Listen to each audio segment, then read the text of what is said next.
राज्य सरकार ने राज्य के स्थापना दिवस दशक समारोह के मौके पर सरकारी कर्मचारियों और पेंशनधारियों को एक और खुशखबरी दी है। सरकार ने कर्मचारियों और पेंशन भोगियों को दिए जाने वाले विभिन्न भत्तों की राशि बढ़ाने का फैसला लिया है। वित्त मंत्री हरीश राव ने कहा कि सीएम केसीआर के आदेशानुसार विभिन्न भत्ते बढ़ाने के आदेश जारी कर दिए गए हैं और कर्मचारियों के लिए यात्रा एवं सुविधा भत्ता 30% बढ़ाया गया है। ट्रांसफर पर जाने वाले कर्मचारियों के लिए परिवहन भत्ता 30% तक बढ़ाने के आदेश भी जारी किए गए हैं। छुट्टियों के दिन काम करने वाले लिफ्ट ऑपरेटरों और ड्राइवरों को 150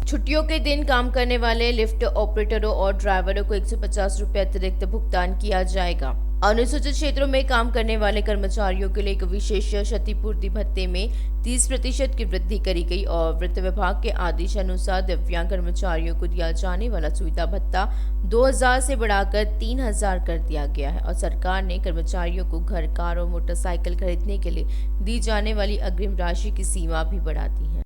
मंत्री केटीआर ने कहा है, केंद्र से कोई नया पैसा नहीं मिला है। अगर 2022 में हैदराबाद बाढ़ से प्रभावित हुआ तो भी कोई मदद नहीं मिली। तेलंगाना राज्य विकास की ओर अग्रसर है। हैदराबाद देश का सबसे तेजी से विस्तार करने वाला शहर है। मंत्री ने कहा, यह वैक्सीन उत्पादन का घर बन गया है। उन्होंने कहा कि वह तेलंगाना को हर क्षेत्र में अव्वल चाहते हैं। केंद्रीय रक्षा मंत्री राजनाथ सिंह से मुलाकात करने वाले केटीआर ने कहा है कि छावनी में स्काईवे के निर्माण पर चर्चा हुई और उन्होंने जुबली बस स्टैंड से सिद्दीपेटा जिप रोड तक स्काईवे के लिए छावनी की 96 एकड़ जमीन देने को कहा है। हम जमीन के बदले जमीन भी देंगे। उन्होंने पाटनी से नागपुर हाईवे पर 18 किलोमीटर स्काईवे के लिए 56 एकड़ जमीन देने को कहा।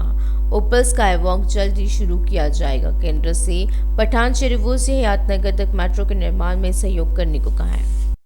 बीजेपी के प्रदेश अध्यक्ष पंडित संजय ने एक दिलचस्प टिप्पणी करते हुए ये कहा है कि अब ज्वाइनिंग पर अक्षाढ़म का प्रभाव पड़ेगा और पोंगुलेटी श्रीनिवास रेड्डी भी अषाढ़म के कारण किसी भी पार्टी में शामिल नहीं हो पाएंगे। पोंगुलेटी ने अपनी ज्वाइनिंग को लेकर पहले ही कई डेडलाइन लगा दी है। बंडी संजय ने यह स्पष्ट करा कि वे शामिल होने के बारे में नहीं सोच रहे हैं। उनका पूरा ध्यान पार्टी को मजबूत करने पर है। राष्ट्रीय नेतृत्व के आदेश के अनुरूप कार्यक्रम किए जा रहे हैं। उनकी पार्टी में नेताओं के बीच कोई मतभेद नहीं है। बीजेपी को डोर टू डोर कार्यक्रम को लोगों का अच्छा रिस्पांस मिल रहा है। राजगोपाल रेड्डी निजी कारणों से बीजेपी के डोर टू डोर कार्यक्रम में शामिल नहीं हुए। वह निजी काम से दिल्ली जा रहे हैं। बंडी संजय ने कहा कि टेला राजेंद्र ने भी बीजेपी के घर घर कार्यक्रम में हिस्सा लिया। मौजूदा पीढ़ी में अगर कोई एक हथियार है जो इंसानों के साथ खिलवाड़ कर रहा है तो वह है स्मार्टफोन। 1 साल के बच्चे से लेकर बड़ों तक हर किसी के हाथ में स्मार्टफोन होना चाहिए। वजह कुछ भी हो सकती है, लेकिन वो एक स्मार्टफोन होना चाहिए। खासकर युवा इस स्मार्टफोन के चक्कर में पड़कर अपनी ज़िंदगी बर्बाद कर रहे हैं। लेकिन ऐसा लगता है कि इन स्मार्टफोन का इस्तेमाल छोटे बच्चों के लिए खतरनाक है। हाल ही के दिनों में बच्चे भी स्मार्टफोन का इस्तेमाल बहुत स्मार्ट तरीके से कर रहे हैं।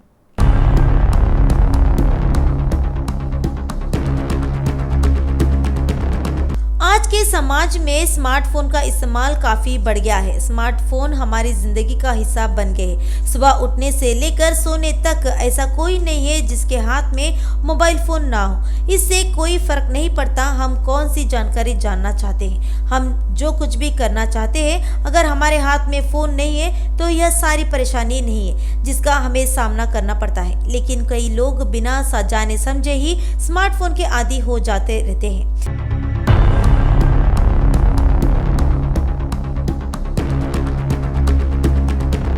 उन्हें अब उस लत के बारे में पता ही नहीं चल पाता है। अपने आसपास की दुनिया की परवाह किए बिना, कम से कम दोस्तों से बात किए बिना, किसी भी बाहरी गतिविधियों में भाग लिए बिना वे जहां भी हो अपने फोन को हाथ में लेकर अपना समय बिता रहे हैं। उनका कहना है यह एक ऐसी लत है जिसे वे नहीं जानते। मेडिकल एक्सपर्ट्स का कहना है यह बेहद खतरनाक है। खासकर युवा वर्ग सेलफोन का आदी होता जा रहा है। ऐसा कहा जाता है 20 साल से कम उम्र के लोग सेलफोन के अधिक आदी होते हैं और इस कारण उन्हें व्यवहार संबंधित समस्याओं का सामना करना पड़ता रहा है।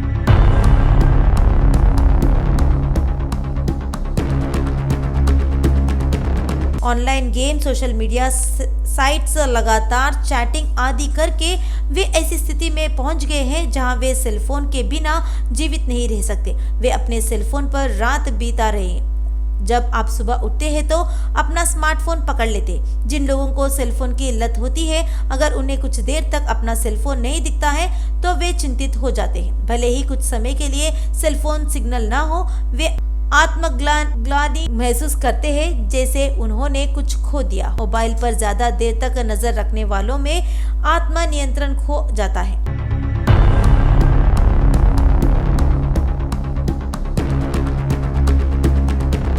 बिना अनुशासन के अगर आपके मोबाइल फोन के इस्तेमाल से दिन में उनके काम में दिक्कत आती है तो उन्हें इसकी कोई परवाह नहीं है। छुट्टियों के दिन भी वे अपने परिवार के सदस्यों के साथ समय बिताने के बजाय अपने स्मार्टफोन में डूबे रहते हैं। दोस्तों के साथ मौज मस्ती के पल भी स्मार्टफोन के साथ बिताते हैं। स्मार्टफोन की लत से गर्दन में दर्द, आंखों में तनाव और अन्य हानिकारक प्रभाव जैसी स्वास्थ्य समस्याएं हो सकती हैं।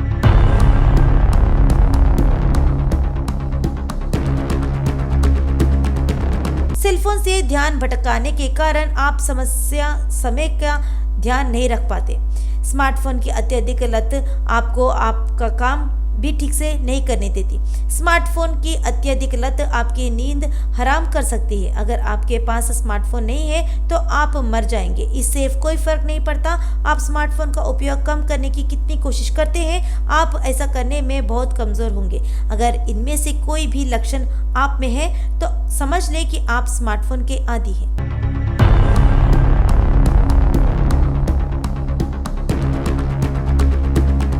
टीपीसीसी अध्यक्ष रेवंत रेड्डी ने आश्वासन दिया कि कांग्रेस के सत्ता में आने पर पूरे राज्य के गरीबों के लिए इंदिरम्मा घर बनाने की जिम्मेदारी कांग्रेस पार्टी लेगी और उन्हें इसी बात की खुशी है कि पिछले दिनों कांग्रेस को राज्य में 25 लाख इंदिरम्मा मकान बनाने का गौरव मिला है। रेवंत रेड्डी मेडचल जिला चिंतलपल्ली मंडल के लक्ष्मापुर गांव में कांग्रेस के तत्वाधान में कुमारी एल्लप्पा द्वारा निर्मित इंदिरम्मा के घर के उद्घाटन में शामिल हुई है और बाद में उन्होंने बीआरएस पार्टी की आलोचना करी। और देखा जाए तो इसी अवसर पर मेडचल जिले में रक्षाबंटा कार्यक्रम के हिस्से के रूप में एल्लप्पा का घर देखा और रेवंत रेड्डी ने कहा कि सारा गंदा पानी उस घर में जाता था। उन्होंने आलोचना करते हुए कहा कि केसीआर के फार्म हाउस तक जाने के लिए अच्छा रास्ता बन लिया, लेकिन उन्होंने सड़क के किनारे स्थित एल्लप्पा के घर में पानी भर दिया और सांसद होने के नाते उन्होंने कलेक्टर से कहा कि इस क्रम में पीड़ितों को न्याय मिलना चाहिए, लेकिन उन्होंने इस पर ध्यान नहीं दिया है। बहुजन समाज पार्टी के प्रदेश अध्यक्ष आरएस प्रवीण कुमार ने आरोप लगाया कि सीएम केसीआर की निगरानी में राज्य में फर्जी यूनिवर्सिटी खुल रही है। उन्होंने आलोचना करते हुए ये कहा कि पिछले 9 वर्षों से केसीआर के शासनकाल में शिक्षा व्यवस्था पूरी तरह से नष्ट हो गई है। गुरु नानक विश्वविद्यालय ने छात्रों और अभिभावकों की चिंताओं का जवाब दिया। यह अनुचित है। गुरु नानक श्रीनिधि कावेरी और निकमार इंजीनियरिंग कॉलेजों ने विश्वविद्यालय के चांसलर और राज्य के राज्यपाल तमिलिसाई सुंदरराजन की अनुमति के बिना फर्जी विश्वविद्यालयों के नाम पर पिछले शैक्षणिक वर्ष में हजारों छात्रों को प्रवेश दिया है। उन्होंने चिंता जताई, छात्रों के बलिदान और संघर्ष से बने तेलंगाना में आज छात्र जगत के साथ बहुत बड़ा अन्याय हो रहा है। ऐसी खबरें कि वाईएसआर तेलंगाना पार्टी का कांग्रेस में विलय हो जाएगी और वे आंध्र प्रदेश में राजनीति करेगी। और देखा जाए तो इसी संदर्भ में वाईएसआर टीपी अध्यक्ष शर्मिला ने ट्वीटर पर प्रतिक्रियाएं दी है। शर्मिला ने कहा उनका भविष्य तेलंगाना के साथ है और उनकी इच्छा और संघर्ष तेलंगाना के लिए है। वाईएस शर्मिला रेड्डी ने कहा कि वह अपनी आखिरी सांस तक तेलंगाना की बेटी के रूप में तेलंगाना के लिए लड़ती रहेगी। दावा किया गया है कि काल्पनिक कहानियां बनाकर मेरे और तेलंगाना के लोगों के बीच खाई पैदा करने की असफल कोशिश की जा रही है। मुझे निष्क्रिय और लापरवाह दूरदर्शी लोगों से केवल एक ही बात करनी है, मुझे अपना ध्यान और समय केसीआर के शासन पर लगाना चाहिए। हर हाल में केसीआर सरकार के शासन में बर्बाद हो रही तेलंगाना के भाग्य पर लगाम लगानी चाहिए और केसीआर परिवार के भ्रष्टाचार को खत्म किया जाना चाहिए। पूर्व विधायक नांदीश्वर गौड़ ने सवाल किया, कोल्लूर में डबल बेडरूम का घर किसे दिया गया है। उन्होंने घर दिए बिना उद्घाटन समारोह आयोजित करने के लिए सीएम केसीआर की आलोचना करी और उम्मीदवार के रूप में महिपाल रेड्डी के नाम की घोषणा के बाद बीजेपी की जीत सुनिश्चित हो गई है। बीआरएस विधायक गुट्टे महिपाल रेड्डी ने कहा है कि पठानचेरी निर्वाचन क्षेत्र में कब्जा बढ़ गया है। अगर बीजेपी सत्ता में आई तो उनकी संपत्तियों पर बुलडोजर चलवाया जाएगा। मुख्यमंत्री केसीआर ने पठानचेरी निर्वाचन क्षेत्र में 15,000 घरों को उद्घाटन किया और अस्पताल की आधारशिला रखी है। डबल बेडरूम घर शुरू करने वाले केसीआर ने कम से कम एक लाभार्थी को घर आवंटित नहीं किया है। कम से कम अब तक लाभार्थियों को सूची तैयार नहीं हो सकी। एनएसयूआई के राज्य प्रमुख बालमुरी वेंकट ने कहा है कि रंगारेड्डी जिले में गुरु नानक कॉलेज को कोई अनुमति नहीं है और उन्होंने छात्रों व अभिभावकों से धोखाधड़ी करने के आरोप में गुरु नानक कॉलेज के खिलाफ कार्रवाई करने को कहा। 2 महीने तक माता पिता और छुपा कर रखा गया और अब प्रबंधन ने हाथ खड़े कर दिए हैं। सख्त कदम उठाने की जरूरत है। बालमुरी वेंकट ने कहा, न्याय की मांग कर रहे प्रभावित छात्रों और अभिभावकों के साथ शांतिपूर्वक प्रदर्शन करने पर पुलिस ने उकसाया और अवैध मामले दर्ज करें और 90 करोड़ की लूट में शामिल गुरु नानक यूनिवर्सिटी प्रबंधन के खिलाफ अब तक कोई केस दर्ज नहीं हुआ, लेकिन 3 थाना क्षेत्रों में उनके खिलाफ अवैध केस दर्ज कर उन्हें घुमाकर परेशान किया जा रहा है। जब पुलिस विभाग के एक कांस्टेबल ने लापरवाही से गाड़ी चलाते हुए सीआई को टक्कर मार दी तो जिससे वह घायल हो गए, यह अपमानजनक है। यह घटना के आधार पर उनके खिलाफ अवैध मामले दर्ज किए जा रहे हैं। एक समय की बात है जब बच्चे रो रहे होते हैं तो वे कुछ खाने के लिए चाहते थे तो वे उनसे फुसफुसाते थे और वे पेड़ों पक्षियों की ओर से इशारा करते थे और उनसे फुसफुसाते थे। लेकिन अब ऐसा नहीं है। भले ही घर में बच्चे रोते हो, इससे बच्चों पर स्मार्ट प्रभाव पड़ रहा है। क्या आपके बच्चे स्मार्टफोन से खेल रहे हैं? क्या आपको बच्चों को अपने फोन पर गेम खेलते और यूट्यूब खोजते देखना पसंद है? क्या आप इस बात का जश्न मना रहे हैं? आप साफ सफाई से बैठे हैं और समझदारी से फोन चला रहे हैं, लेकिन डॉक्टर कहते हैं तुम एक चीज नहीं पहचान रहे हो। बच्चों को चेतावनी दी गई है, वे मोबाइल फोन से खेलने का जश्न ना मनाएं। आज के ऑनलाइन युग में बच्चों को मोबाइल फोन से दूर रखना माता पिता के लिए एक बड़ी चुनौती बन गई है। आजकल बच्चे किसी भी तरह के स्मार्टफोन और टैब से आसानी से सीख रहे हैं। ऑनलाइन दुनिया के कई फायदों के बावजूद बच्चों में यह प्रवृत्ति उनके विकास पर नकारात्मक प्रभाव डाल सकती है। डॉक्टरों का कहना है, अनजान उम्र में बच्चों द्वारा मोबाइल फोन का अधिक इस्तेमाल करने से उनमें हानिकारक प्रवृत्ति पैदा हो जाती है। अध्ययनों के अनुसार किशोर प्रतिदिन 9 घंटे मोबाइल फोन पर बिताते हैं। 8 से 12 वर्ष की आयु के बच्चे लगभग 6 घंटे मोबाइल फोन पर बिताते हैं। डॉक्टरों का सुझाव है, बच्चों पर स्मार्टफोन के प्रभाव के कई नकारात्मक परिणाम हो सकते हैं। विशेषज्ञों का कहना है, स्मार्टफोन के अत्यधिक इस्तेमाल से बच्चों में दुष्प्रभाव दिख सकते हैं। बच्चों के मोबाइल फोन के अत्यधिक इस्तेमाल के कारण फोन पर नजर गड़ाए रहने के कारण उनके परिवार के अन्य सदस्यों के साथ रहने की संभावना कम हो जाती है। डॉक्टरों का कहना है, इससे उनमें व्यवहार संबंधित समस्याएं पैदा होती है। इसके अलावा कहा जाता है, बच्चों द्वारा मोबाइल फोन का ज्यादा इस्तेमाल उनके लिए लत बन जाता है। उनका कहना है, अगर मोबाइल नहीं दोगे तो मारपीट करेंगे। चेतावनी दी गई है, जो बच्चे मोबाइल फोन के अधिक इस्तेमाल करते हैं उनमें अवसाद होने की संभावना अधिक होती है। विशेषज्ञों का कहना है, जो बच्चे नियमित रूप से मोबाइल फोन का इस्तेमाल करते हैं उन्हें अच्छी नींद नहीं आती है। यह बात सामने आई है, सही नींद की कमी के कारण बच्चों में कई स्वास्थ्य समस्याएं पैदा हो सकती है। ऐसा कहा जाता है, जो बच्चे मोबाइल फोन के आदी होते हैं उनका वजन अत्यधिक बढ़ जाता है, वे मोटापे का शिकार हो जाते हैं और शारीरिक व्यायाम की कमी के कारण उन्हें कई स्वास्थ्य समस्याओं का सामना करना पड़ता है।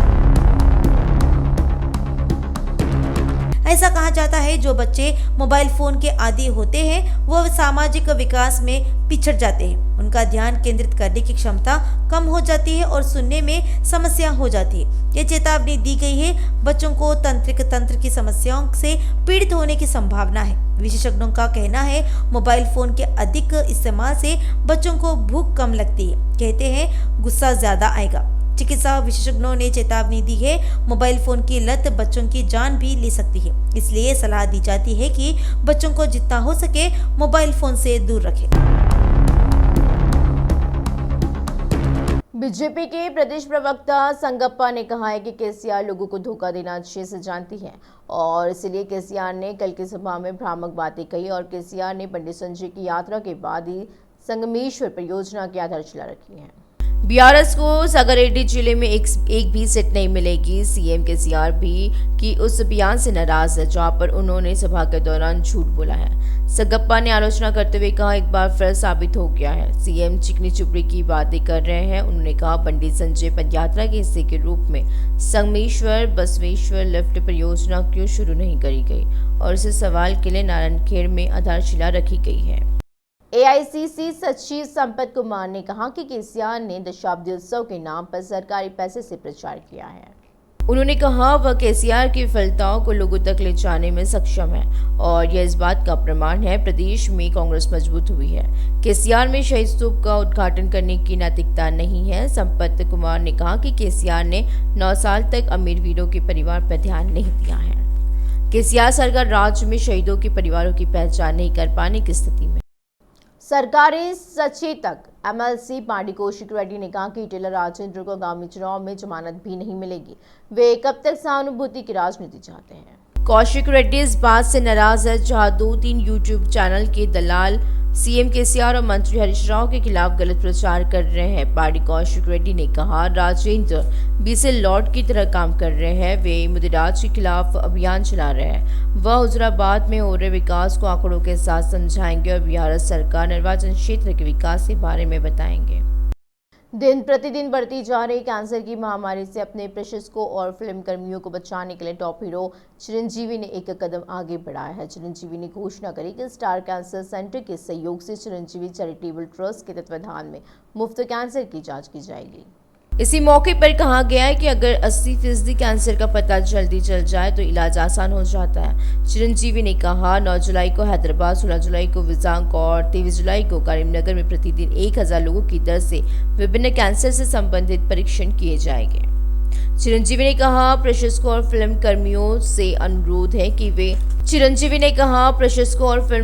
से अनुरोध है कि वे इस अवसर का लाभ उठाएं और स्वास्थ्य बनाए रखें।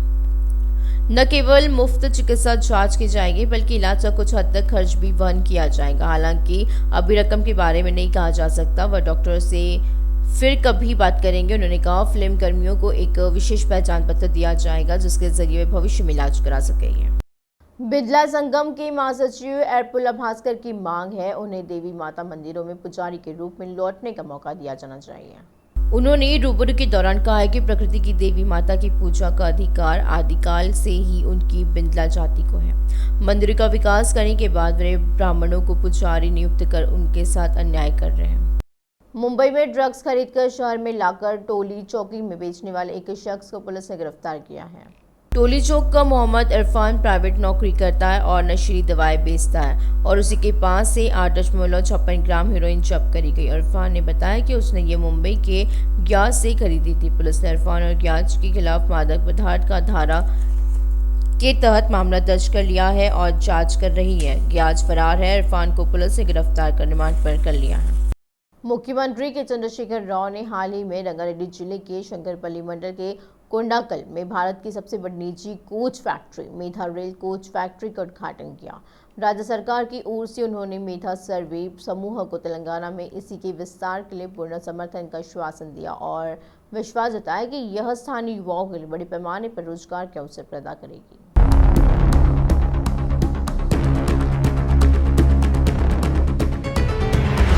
चंद्रशेखर राव ने उद्घाटन के बाद कारखाने के कर्मचारियों को संबोधित करते हुए कहा कि वह कंपनी के संस्थापकों कश्यप रेड्डी और श्रीनिवास रेड्डी द्वारा बनाई गई अत्याधुनिक सुविधा से प्रभावित थे।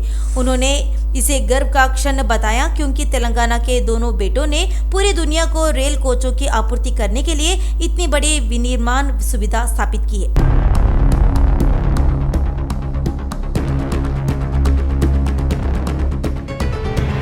केसीआर ने कहा कि किसी भी राज्य या देश की प्रगति के लिए एक अनुकूल इकोसिस्टम होना चाहिए और टीएस आईपीएस ने तेलंगाना में औद्योगिक विकास के लिए ऐसा इकोसिस्टम बनाया है।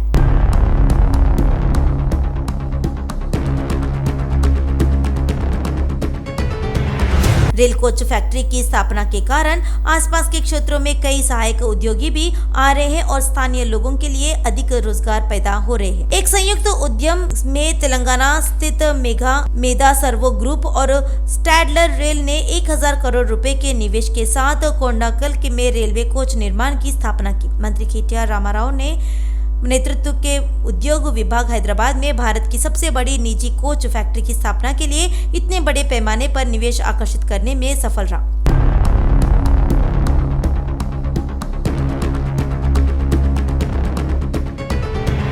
इसके बावजूद कि केंद्र के उदासीनता बरती और आंध्र प्रदेश पुनर्गठन अधिनियम के तहत काजीपेट में रेल कोच फैक्ट्री स्थापित करने के अपने वादे से पीछे हट गया।